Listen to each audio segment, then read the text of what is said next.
What's up, everybody? Big Herc 916, getting down fresh out. And I got a special guest with you here today. My man Damien Toppnotch from Chi-Town. Just got out of doing a 16-year bid. This man has seen a lot in the system, and we're going to get into a story. So, Damien, man, tell the people a little bit about your background, where you're from, and what led to you catching your case out here in California, man. All right, well, Toppnotch from the lower north side of Chicago, Cabrini Green Projects, Fayetteville to be exact. I was doing music. I had a cousin out here in the Navy in San Diego, wanted me to help manage his group. I was catching cases back home, dope cases, and he's like, man, like, come out here to change, do something different. You know what I'm saying? Get back to the music. All right, for sure. I catch a plane out here. I'm doing promotion, and we doing shows in San Diego. Promoter on me money. Like, bro, don't get me, get me. You know what I'm saying? Like, I got you. Man, you get my money, man. Like, you know what I'm saying? So, dealing with impulse control issues and anger management issues, unbeknownst to me, you know what I'm saying? I robbed him, you know what I'm saying? And I caught the time I caught, you know what I'm saying? But they tried to give me 45 years of life due to my cases in other states, saying I came to California with 2 strikes, and it's a 3-strike case. So, you know what I'm saying? I had to deal with that situation, but instead of me putting my focus on my fate, I put my faith in my hustle, you know what I'm saying? Started writing books, you know what I'm saying? Just to get my mind off the situation I was going through and the whole, being inside and the whole culture. I really didn't fit into the peg, you know what I'm saying, out here. So I tucked off and started writing books, you know what I'm saying? And I started learning the industry about writing books. Instead of asking people for money to go to the store, I was asking for books. They couldn't fathom, like, what do you want a book for? You know what I'm saying? But not knowing that this is what I was perpetuating, this is what I wanted to do, you know what I'm saying? So I started at Calipatria, my first 5 years there. I seen a whole lot, like I said, that 100-man ride, had a 2-on-2 with some Hoover Crips, you know what I'm saying, over a phone I never used, you know what I'm saying, and, just going through the motions of being in prison, but I never stayed fast in that negative environment, you know what I'm saying, like I always try to push forward with positive productivity. So I wrote 6 books while I was in there. I had started a campaign called Night on the Yard, where we had artists artwork into NFTs, you know what I'm saying? It started to perpetuate good things in my life, you know what I'm saying? I found AB 600, this new law that passed out here in California where the judge had discretion to re-sentence you. So I put that in, waited 8 months, you know what I'm saying, and got found suitable. And they re-sentenced me, you know what I'm saying? I got out. I really had 4 more years left. Like my date was 2029, you know what I'm saying? So I'm here for a purpose, you know what I'm saying? I'm out here walking in my truth, you know what I'm saying? Speaking my story and trying to be, inspiration to other people, you know what I'm saying? Chasing ambition. So. Who got you into writing? Did you have a mentor or anybody in there who was also writing that kind of like? Nah, what happened was I was in the county and my celly had passed me a book that 50 Cent put out, but Nori wrote it. So I'm reading the book, I'm like, okay. And I'm playing with him, like, I can write something like this. He's like, man, you ain't finna write no book. That's all I needed. And the next time I went to the store, I bought 2 legal pads, and they had them little stupid pencils, you know what I'm saying? Little half pencils. Yeah. And I went to work, you know what I'm saying? Like, I spent nights, like, I wake up out of sleep, have a thought, and I lay on the floor to get the light from the day room in the cell, you know what I'm saying? Be writing. Take my notebooks to court with me. And was right in the court tanks, you know what I'm saying? Like I said, while I'm facing 45 to life, getting continuous after continuous, I'm in the court tank all day just writing, you know what I'm saying? And yeah, so that was pretty much it. Because I started writing books and script stuff in prison too. Right. We had a group, and the feds is a little bit different, so it's a little bit more interaction with other races. It's racial, but not as bad. Right. But we had a group, and one of the dudes in there knew somebody that had wrote Biker Boys, that movie with Ice Cube in them. So he got inspired and started writing scripts. So I'm like, damn, I got inspired. So I started writing stuff, and I'd be like you, I'd be on I come off the yard, I'd be on the bunk and just be writing all night. Yeah. I had pads, be writing, I'd go type my stuff up, and then I would have a dude in there read it, because I know the worst critiques are the ones in there, they'll tear you up. Exactly. So dude was I said, read this chapter. Oh, Big Herc, this is fire. Yeah, so I know I have some shit. So now they'll keep you right. Yeah, give me the next chapter. Yeah. So that's what inspired me, because these dudes that know me from Tom or Harry, but if they saying that this is decent, and I know these dudes have no reason to like my shit, exactly. That's when I started writing, and I wrote a couple books when I was in there too, and it kept me out of the bullshit, plus gave me something to visualize. Exactly. You know, but so I can feel you with the writing, because it's a creative side, but like, you know, to share that is like, dude, think about how many dudes you seen in there, like you said, artists that could draw, dudes who could write. You're like, dude, if you'd have been doing this on the street, man, dude, you'd be rich. Yeah, but like I say, nobody cultivated that skill. Yeah, you know what I'm saying? Yeah. Like, what you doing, dueling again? Come on, man, put the book down. Let's right. go out here. You're right. Yeah. So nobody really gave them. Don't take it serious. Same thing with me. Like I was writing poetry and stuff like that as a kid. Like, but nobody cultivated that. Like, oh, let me hear that poem. Like, no. Yeah. Let's go out here and sell some dope. Like, you know what I'm saying? Like, here's some shit like that. But you know what I'm saying? Like,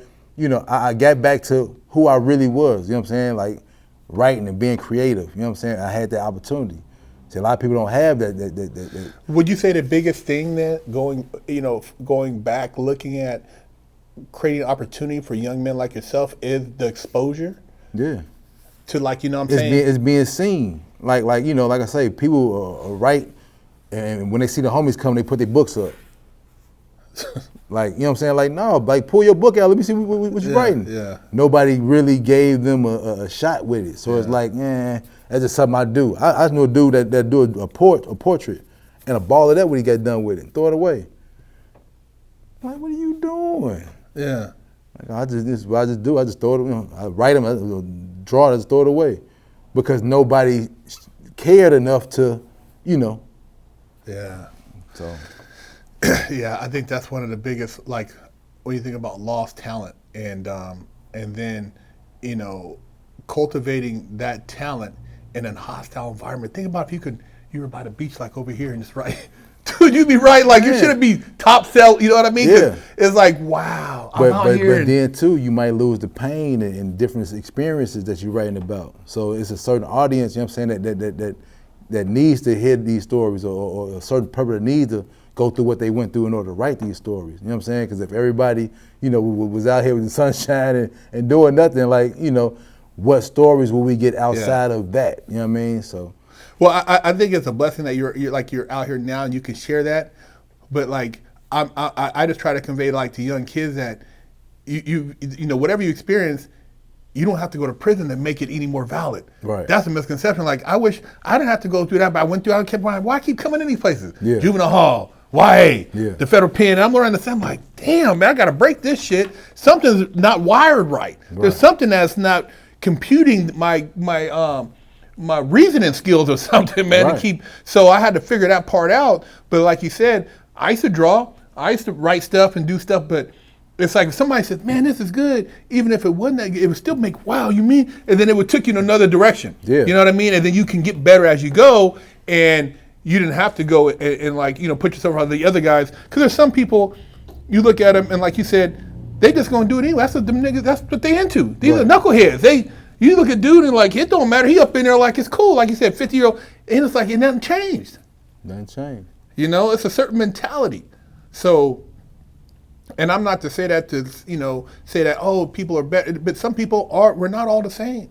Some people, you see some dudes, oh, that dude got talent. That dude has potential. He's trying to do it. This other dude, he want to get out. He talking about the same shit he was doing back in like the 90s.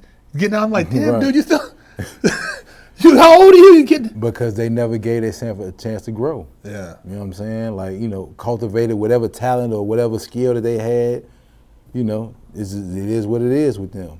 And you know, there's a portion of people that's like that and won't change. That's not cool, but that's just them. That's just it. Society, you have this, it's just part of the balance. Yeah. It's not everybody's going to be over here on this side, and everybody, you know, it's just a part of the whole equation. What would you say to like a younger version of you, or some of the people who grew up in the projects where you're from in Chicago, if you're trying to, like, you know, tap into that psyche? What would you say to some of them youngsters out there? Man, just keep pushing forward. You know what I'm saying? Regardless of if people support you or not, you know, hone your craft, you know what I'm saying, and get with like-minded people that's doing the same thing that you're doing. Because like you say, we all come from somewhere. You know what I'm saying? I come from Cedric, you know what I'm saying, Cabrini Green Projects. There's people in there that's doing negative things, of course. But there's also people that do positive things. Yeah. So it's just about who you align yourself with, and people cultivating your talent, you know what I'm saying, and who you are. You know what I'm saying? That's it. Yeah.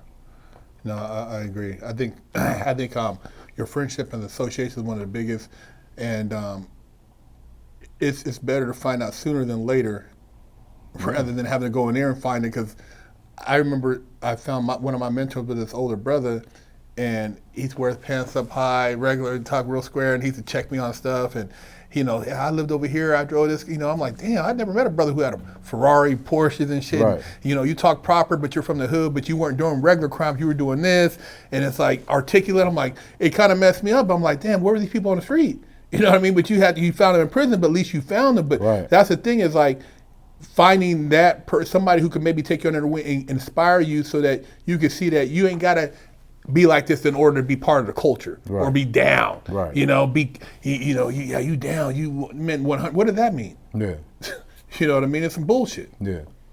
But So, like I said, you gotta seek those people out. Or, in my case, in your case, you know what I'm saying, people seeing potential in you. yeah. You know what I'm saying? Like, Yeah. hey, check it out. Come over here. Yeah. Read this book. Give me a book report on that. Yeah. Things like that. You know what I'm saying? Like, instead of just perpetuating the bullshit or acting on violence all the time, like, no, like conflict resolution. Like, there's other ways to get your point across, to be heard. You know what I mean? So.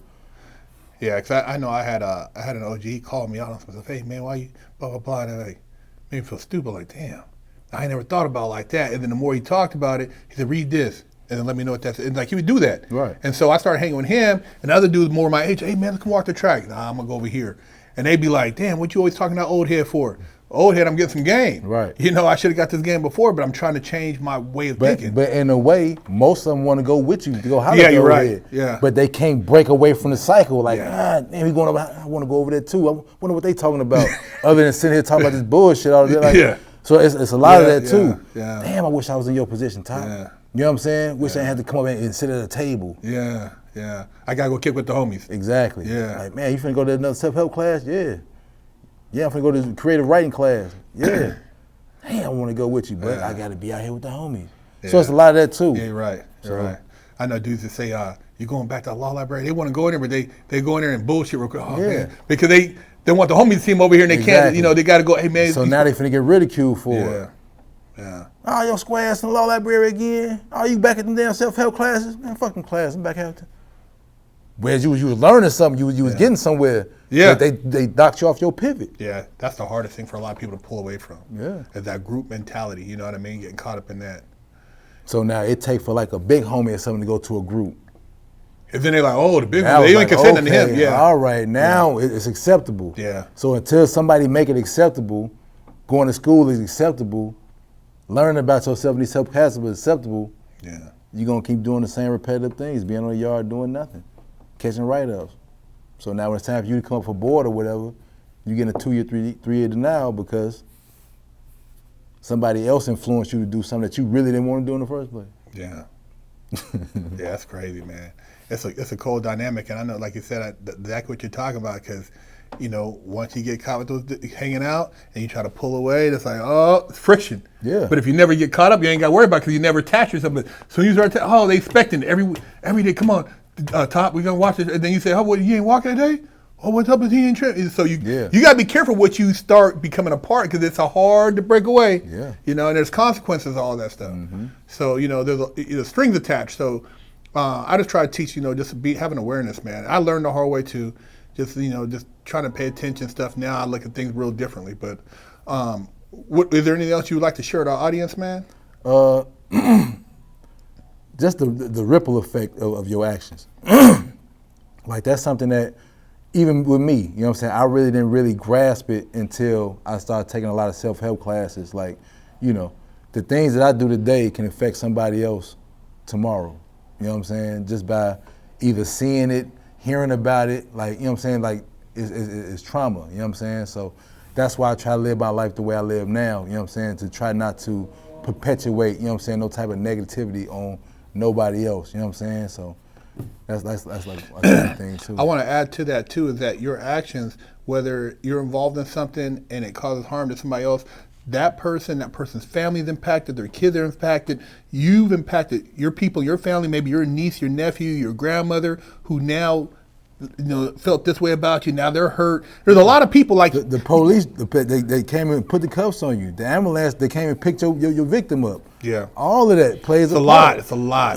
Yeah. So that one little action that you caused, ripple effect. You throw a rock in the ocean, you're gonna see it start rippling. Yeah. It carries on to people that you never knew that you affected. You never met. Yeah. So like I did do a victim impact statement and all that type of stuff before I came home, and I'm writing letters and writing people's names down, like, who are these people? You know what I'm saying? But because they're attached to my case, you know what I'm saying, they're a part of the crime as well. That's right. So. Hey, well, there you have it. Big Herc 916, Damien Toppnotch. Appreciate you coming on the show.